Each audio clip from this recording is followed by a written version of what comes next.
I'd ask you to welcome Patrick Papadato, Vice President of Bordeaux Métropole.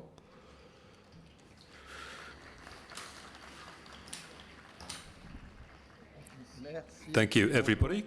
Good morning. First of all, I wanted to offer my apologies because the President of Bordeaux Métropole couldn't be present here, Alain Rousset.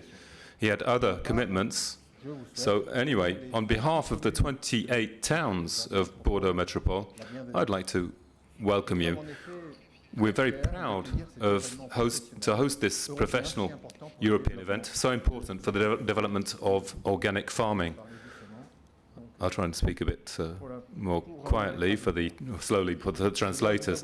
I must admit that if 40 years ago I'd been told that I was going to be giving a welcome speech at an organic farming conference in Bordeaux, I'd have been very surprised, because organic farming, for me at that time, as for other people in my generation, I look around to Philippe on that, was something that was very remote.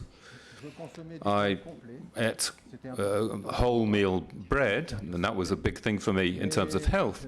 But I don't have any memory of eating stuff that was really organic. Whereas now, like many citizens here, eating organic has become a necessity and something quite obvious to preserve our health, protect our health, but also to preserve biodiversity and to fight against climate change and heat.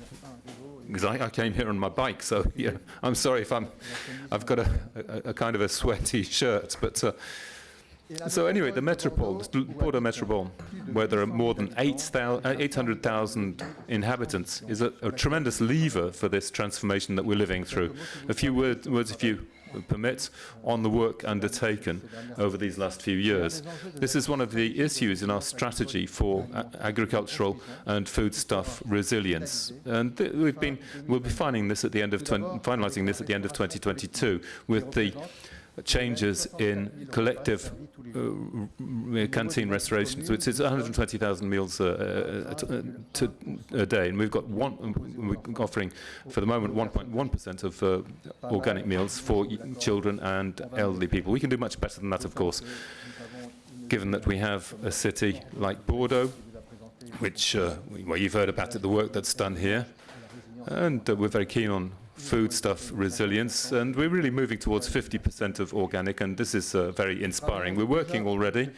We've been working for a number of years with Antebio in Aquitaine to train purchasers, cooks, and technicians from the 28 towns of Bordeaux in collective restaurants.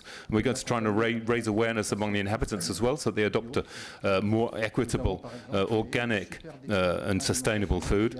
And so each year we're going to be accompanying 100 families in changing their food behaviors. So our future food strategy leads us to work with players in food solidarity, so that people in precarious situations financially can also benefit from local, healthy and organic food and produce. We ought to develop the organic sector in our territory,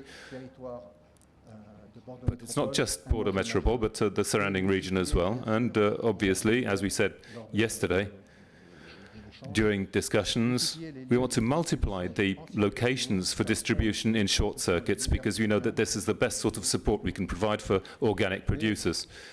So, but supporting organic agriculture also means supporting production and the producers themselves. And I won't hide from you the fact that it's going to be a tough job. We've got 6,000 hectares of agricultural land on our 28 towns, especially with market gardening in the valley. We have extensive breeding as well in humid zones. We have a number of farms around the agglomeration, and we have vines, especially in the south of the Métropole. So it's a very varied territory. If you had the chance to visit Bordeaux Métropole in 2020, 19% only of these surfaces were certified as being organic, mainly grasslands and horticulture. So this shows you all the progress that still has to be made. Our autonomy, our food autonomy, is only for 7 days. So overall, this is what we find in most major French metropolises. So our production of fruit and vegetables is therefore our main challenge. Supporting that is our main challenge. And to do that, we're working with the Blanquefort Farming College to set up a market garden centre to train future market garden farmers in organic and sustainable farming. One new feature here, we previously worked on the vine, as you may well understand, but we're trying to ensure that now we have specific dedicated training on market gardening. We've also developed an initiative for local agriculture to help farmers in investing in producing short circuits and investing in organic farming.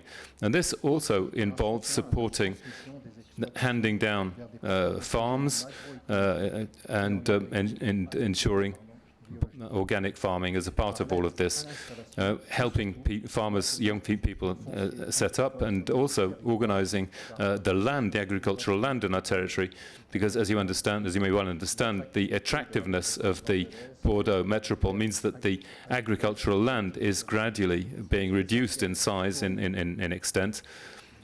And this is a challenge to actually maintain this agricultural land. Our second challenge, obviously, is wine growing. As in the whole Gironde department, and here I'd like to address a word of welcome to representatives of the sector. This represents 30% of the farms in the region. These are often close to dwellings, to houses, and often schools. So stopping the use of pesticides is a major issue, a topic which you will be addressing this afternoon.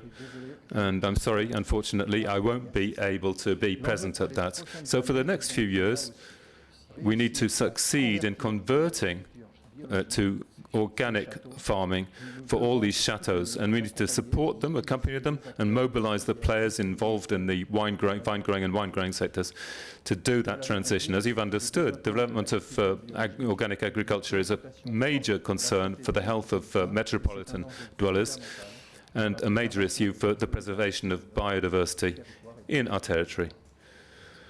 It's an essential condition for the success of our biodiversity strategy, which we started up about 5 years ago, a little bit more than 5 years ago. This is this is one of my other roles as Vice President, and I'd like to inform you that Bordeaux Métropole has just been labelled a committed territory for nature by the French Biodiversity Office. So that's why I'd like to reconfirm, as Pierre Humic said, the Mayor of Bordeaux said, our call for the players on the territory. We'll support the future conversion for the most part of the vineyards towards organic farming, and we'll be supporting them as they move towards organic agriculture. We'll be supporting shops, restaurant owners, industrialists, butchers, and so on, who want to see more organic products being provided to the inhabitants of our town. So the professionals in agriculture, I'll just issue a call here to come in and exchange frankly on these issues. And to finish off, a word on Europe, which signed the plan for 2010-2015 with Bordeaux Métropole. We have a European approach to the food project. The European Food Trace, you can see the details on our stand, will enable you to have exchanges which are of inspiring nature.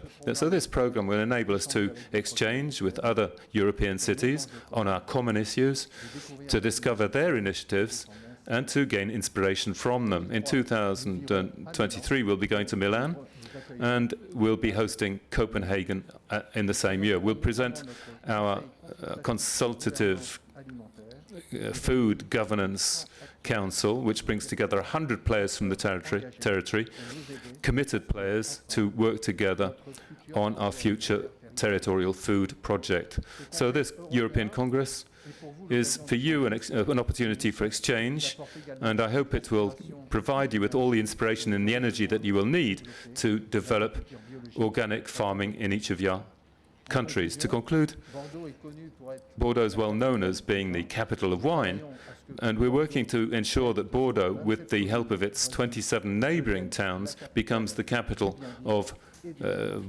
good life and good eating, and why not, organic as well. Thank you.